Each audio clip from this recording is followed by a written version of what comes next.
Welcome back, everyone, to Constructive Uncoupling, the podcast devoted to amicable divorces. I'm Judy Weigel, your host and amicable divorce expert. Why? Because that's what I promote, amicable divorces.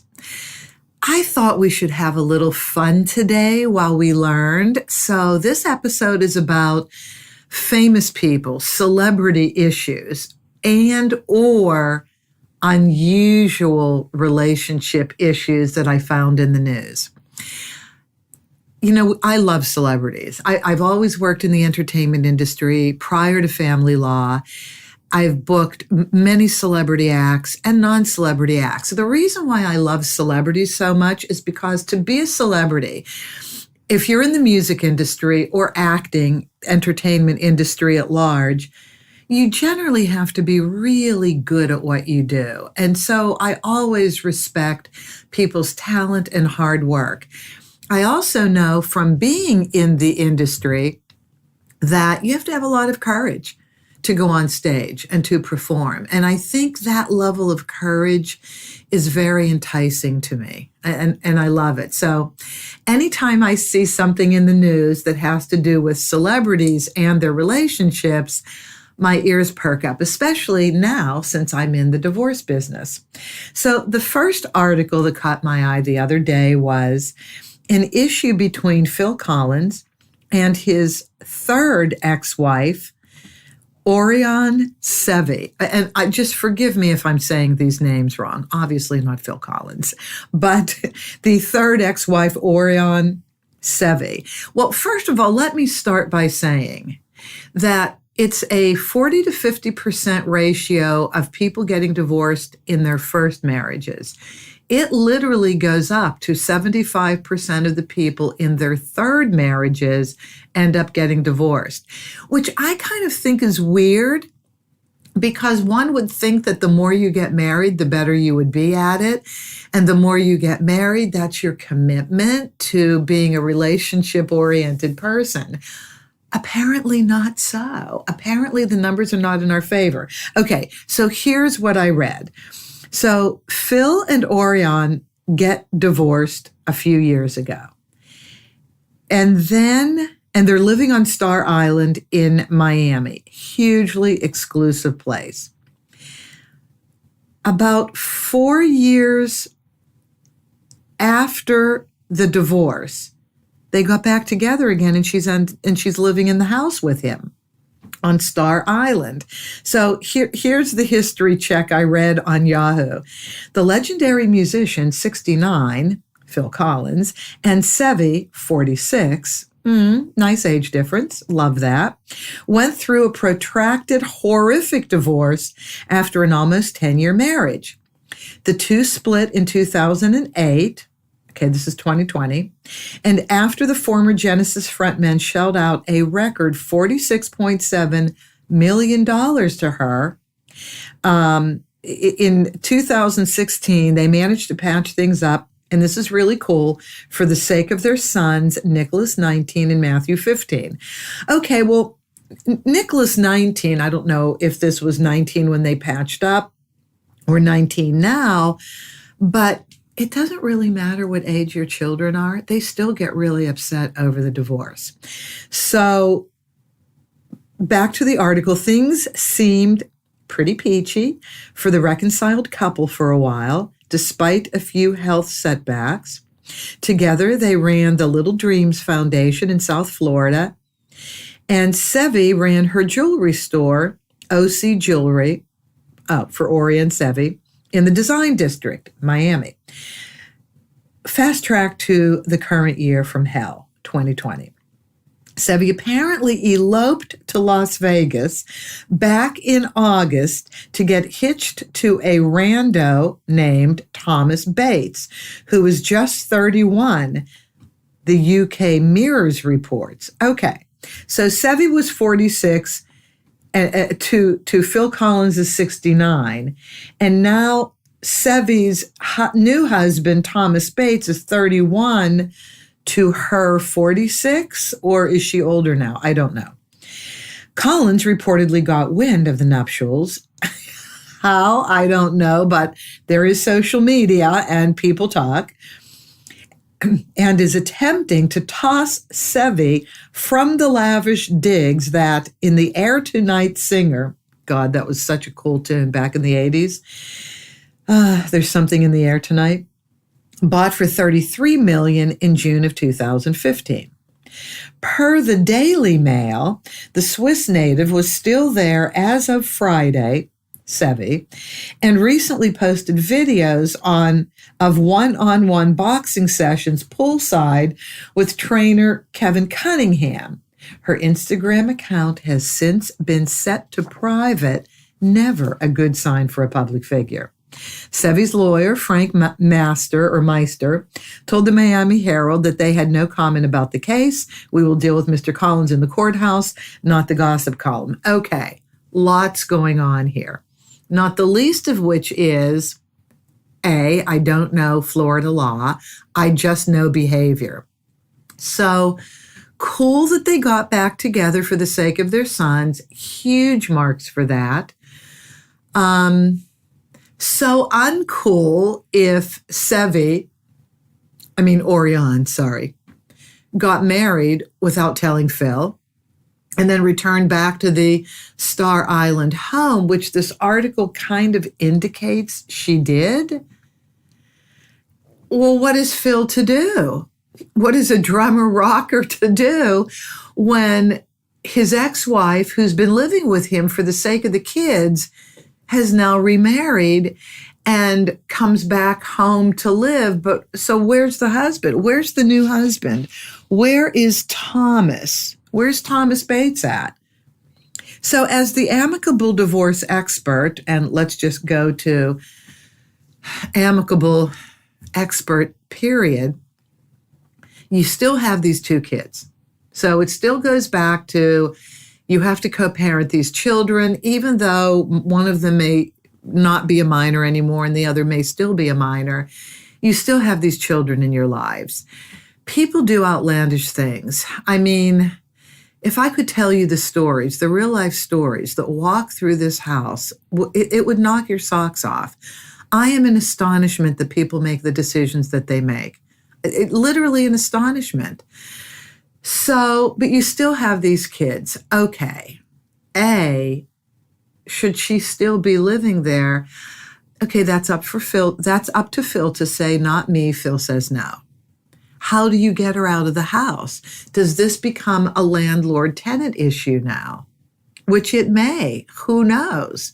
Does Florida have common law marriage? I don't know that either, but that's something I would check. If they came to me for mediation, I would have to check Florida law. Do they have common law marriage? If they do, how many years constitutes common law? So one question would be, have they reestablished a parental and marital relationship? Well, have they reestablished a marital relationship by living together again? And then how does that dictate, if the answer is yes, how does that dictate moving forward? But the fact that she remarried, I guess that ends the common law, right? That ends the common law. And what is she planning to do? So this article doesn't talk about, well, what are the future plans? Where is Thomas Bates living? So in order to help them, I would really have her talk first and just have her explain her situation, why she chose to marry somebody.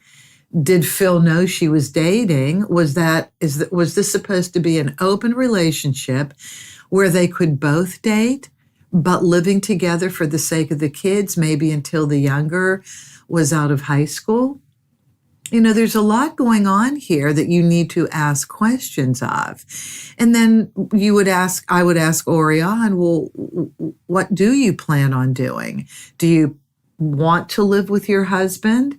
Was that a fluke that you got married? Are you planning on divorcing? Why didn't Phil know if he didn't know? So there's a lot to deal with in order to get them back to the place that is the only place to be, and that is, how do you continue to co-parent?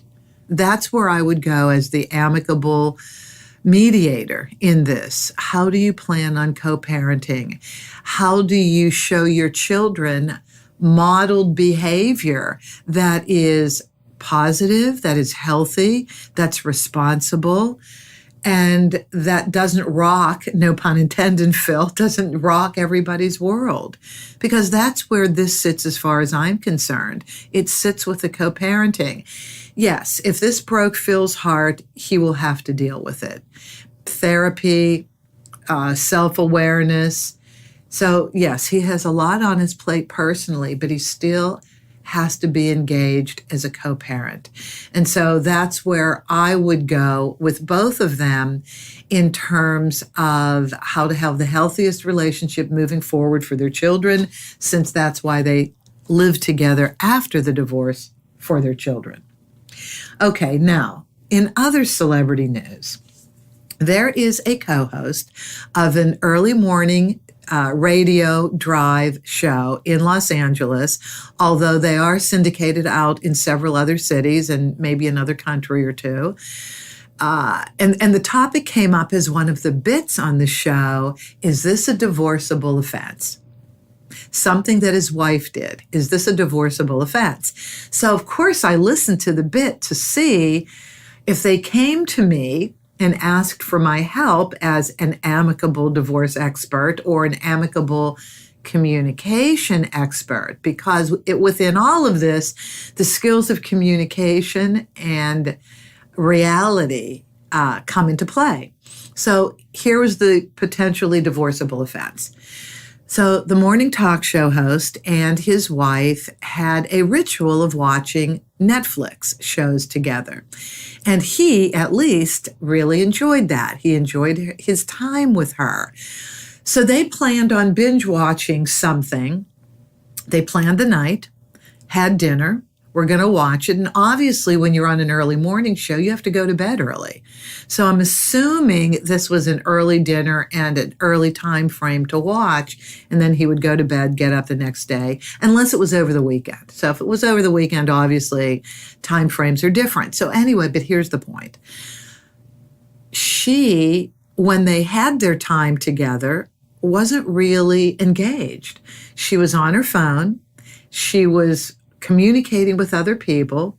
And then when he called her attention to that, said, well, I did watch some of these episodes on my own.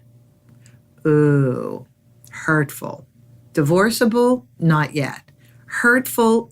Absolutely. And something that you have to communicate about. So in order to not rush to divorce, because even as the amicable divorce expert, I don't want you to rush to divorce unless it's absolutely necessary. And then if it's absolutely necessary, like domestic violence, never had sex. I've had two couples that never had sex. Believe it or not, 18-year marriages never had sex.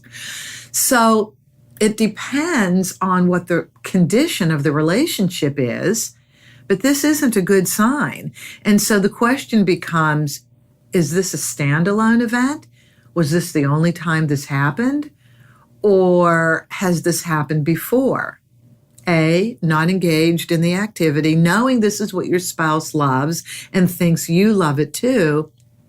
And B, the fact that you watched episodes on your own kind of violated that little sacred code that people have when they have experiences that are theirs, and they wait for them and they plan for them and they set them up so that they're really enjoyable. Definitely something to talk about, because the question I would have asked had I been patched into the show would be, how do you know your wife isn't thinking about divorce? I mean, it's a horrible, scary question to pose.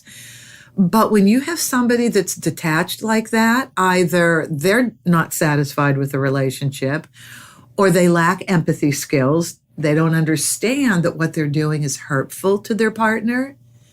They don't care, maybe. There's something going on and it has to be addressed. So before you go to divorceable offense, it is a relationship issue. And it has to be addressed so that if you don't really need to get divorced, you won't. But if you let this go undealt with, guaranteed you're going to end up either in a couples counseling office, which is not bad. Maybe they need it right now. Or you're going to land in somebody's office like mine. And I will take care of you if you land in my office. I'll make sure if you have children that we talk about communication skills, forgiveness, and co-parenting the best you can. But I thought that was a really interesting bit based on something that obviously was very hurtful. And I'm so sorry, early morning talk show host, that this actually happened to you. I really am sorry that it happened. Okay, let's go to a celebrity couple that I don't know, and I'm sure I'm going to butcher the celebrity actress's name, and I'm so sorry if I do. But I was reading this on Yahoo News the other day. So Melissa Benoist, who is apparently an actress on, is it Supergirl? Okay, there's so much content out there on so many delivery platforms that nobody can be expected to know everything. So yes, she's an actress on Supergirl. I at least got that right.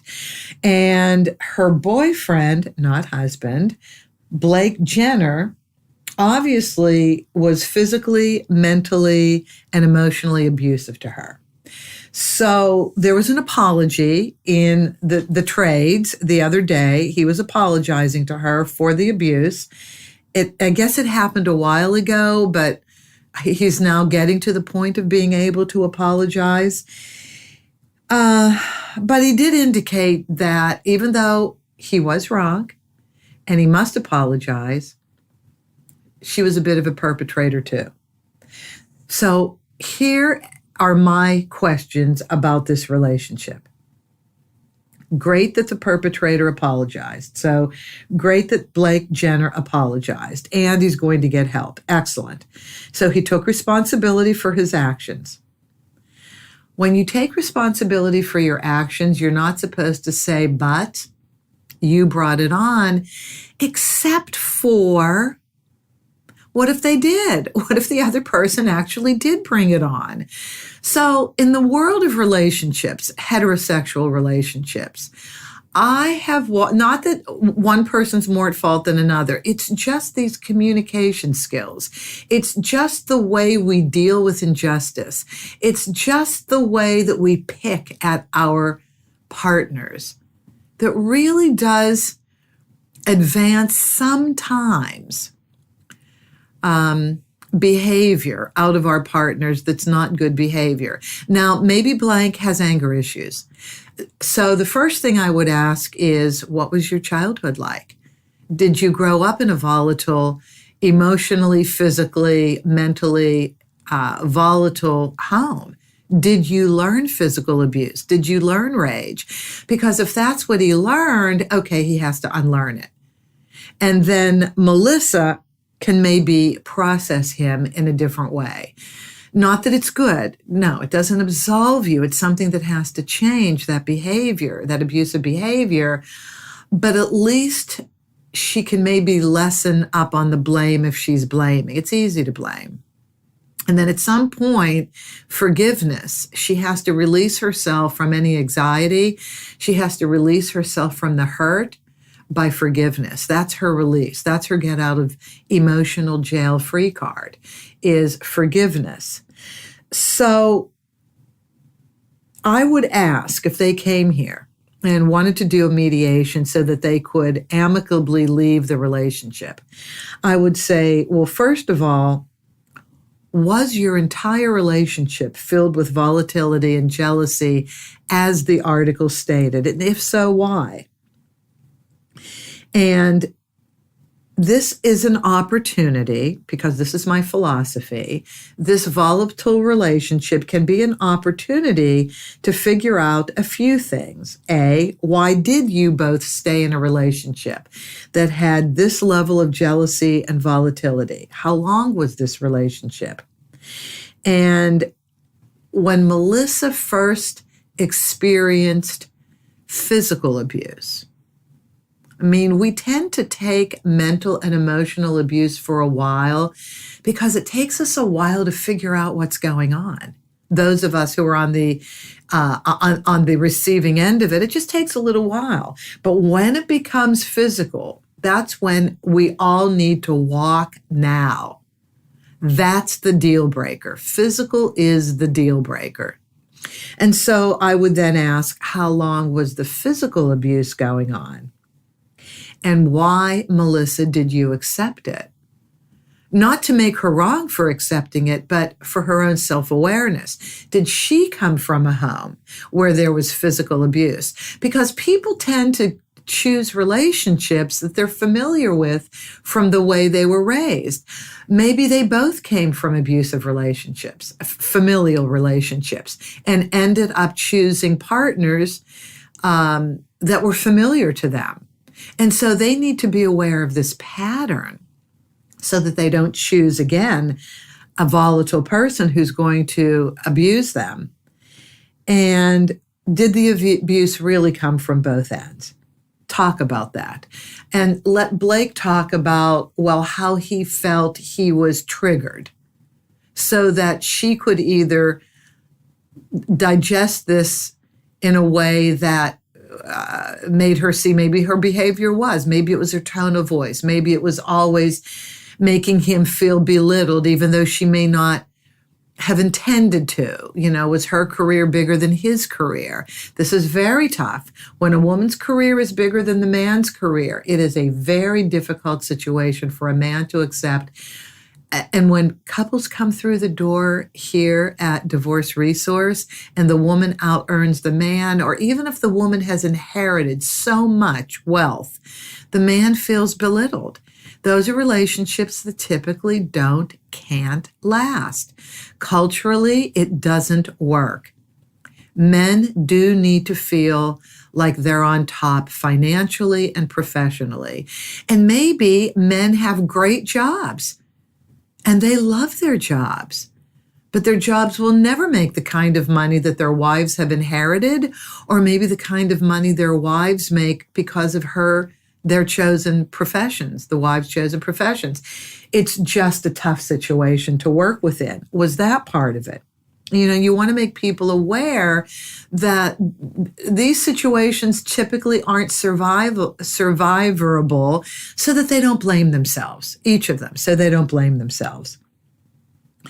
And Melissa has made no comments on this.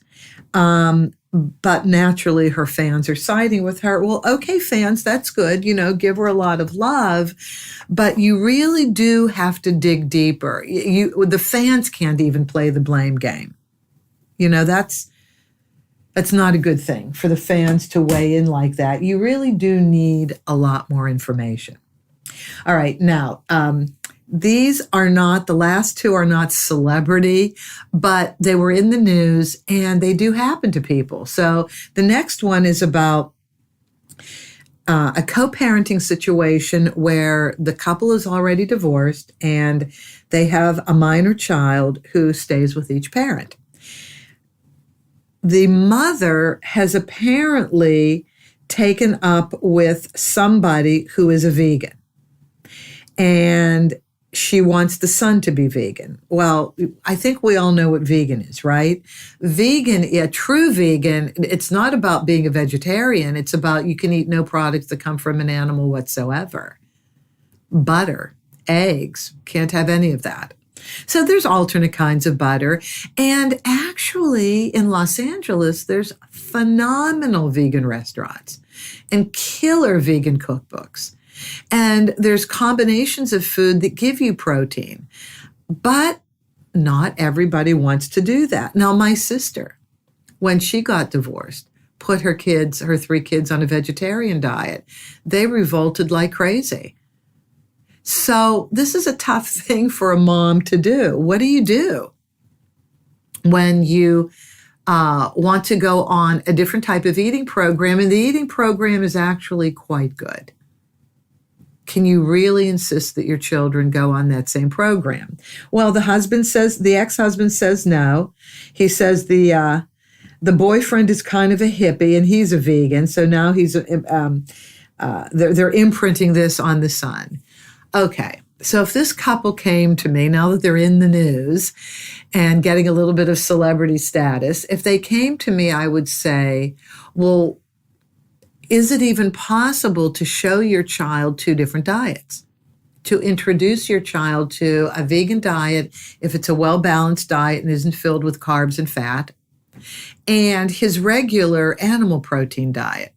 Is that possible? Because a lot of people are now going back and forth between vegetarianism and meat, or pescatarianism, only fish, as their protein, not land animals. So there's a lot to talk about, and this does become an issue, by the way, when there are different styles of parenting and one of them becomes diet. It is discussed and in my office and other mediators, and it is put in the settlement agreements. But this is the question I would pose. Is there a middle ground on this? Can you say to your son, well, look, when you're with daddy, you can eat daddy's food. And when you're with mom, be open to mom's food and see if there are things that you enjoy more than others that mom can have for you. And then the question to mom would be, are you a good vegan cook? Do you go to vegan restaurants? Where do you shop? And do you listen to your son's food choices within the vegan community of foods? And that's how you get to an amicable situation where you try and see if there can be a balance. And maybe the child can learn things. That's not such a horrible thing. Like, some people naturally just simply don't like meat. The sight of it makes them nauseous and the taste of it isn't good. I have friends like that. So they were just natural vegetarians. And if their parents weren't, they just ate around the meat. That's what they did. So instead of making this an issue that has to be an either or issue, make it an issue that's awakening and creates awareness, so that as the child gets older, child has choices. And that's what you would be presenting. So you would be taking a negative and turning it into a positive. And that's how you get to amicable. All right. Lastly, on our relationships in the news. Again, they're now celebrities because they were in the news. So this is about a man who has both a wife and a girlfriend and is buying them both gifts. And the jewelry store clerk is the one that blew the whistle on the husband. So here's the article. When a cheating husband went to the jewelry store to buy a gift for both his wife and his girlfriend, the clerk helping him decided to expose him in the best way possible. On October 3rd, that clerk, Zoe Rowe, posted a video to TikTok explaining how she alerted the man's wife and girlfriend to his antics. So, she said, I work at a jewelry store, and today a man came in looking for a gift for his wife and their 10-year anniversary. He ended up picking out a piece that said, my beautiful wife, and I said, anything else for you today? The customer then said, no, that's it for her, and asked Rowe if she could help him make a purchase using a separate credit card and on a different account. Rowe helped the man pick out a gift for his girlfriend, with whom he was evidently celebrating a 1-year anniversary. Once all of the gifts were picked out, Rowe boxed everything up and put the gifts in their respective bags. Quote, he had me mark a K for Kristen on the bottom of the wife's bag and an L for Laura on the bottom of his girlfriend's bag. There was just one issue. Rowe accidentally, quote unquote, mixed the bags up. Quote, I just remembered that his wife's name is Laura and his girlfriend's name is Kristen. I must have mixed up the bags. Oops, Rowe said with a smirk. Rowe's video, which now has more than 1.8 million likes and nearly 20,000 comments, has received plenty of supportive comments from fellow females who think she did the right thing. Okay, again, we rush to judgment.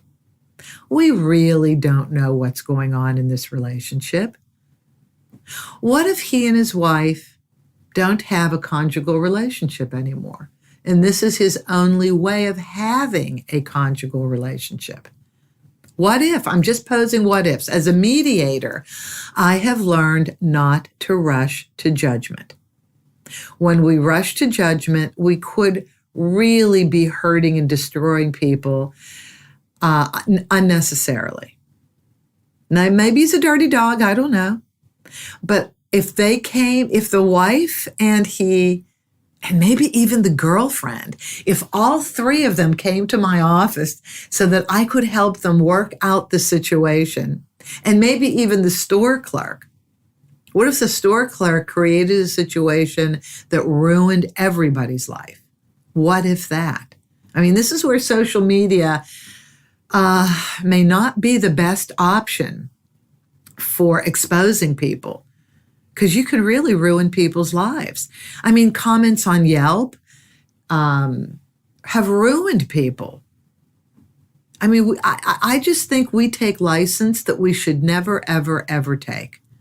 I think that's a horrible thing that people do without knowing the backstory. So as the amicable divorce expert, in my mediations, the backstory is so unbelievably important, because you really need to know where people come from, why they are then engaged in the behavior in which they're engaged, and where does each person want to go with this. So as comical as this appears to be on the outside, I would love to know what the result for these poor people are. Maybe the poor wife, maybe this is grounds for divorce. Maybe this isn't the only time this has happened. Maybe this has been a repeat behavior pattern from the soon-to-be ex, I ask, husband. Or maybe this is an opportunity for the wife and the husband to reevaluate their relationship, and if they really want to stay together, and if she really wants it to be a monogamous relationship, maybe there are things they need to deal with, or maybe there aren't things they need to deal with and he just can't be monogamous. And then that would be the wife's option.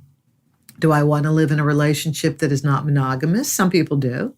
Or do I need and require monogamy?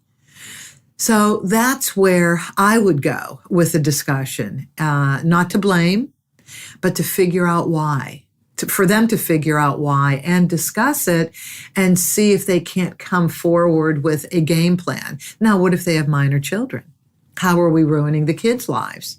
That wasn't discussed at all. Are there minor children in this relationship? So there's so much in play when anybody outside of a relationship exposes impropriety or what they assume to be as impropriety in the relationship.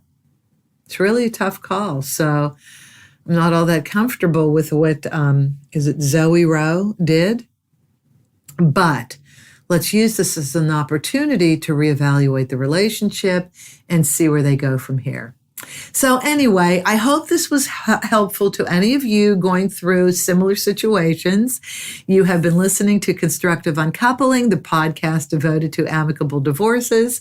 I'm Judy Weigel, your host, amicable divorce expert. I encourage you to subscribe to this podcast if you don't already, and to engage other people to subscribe as well.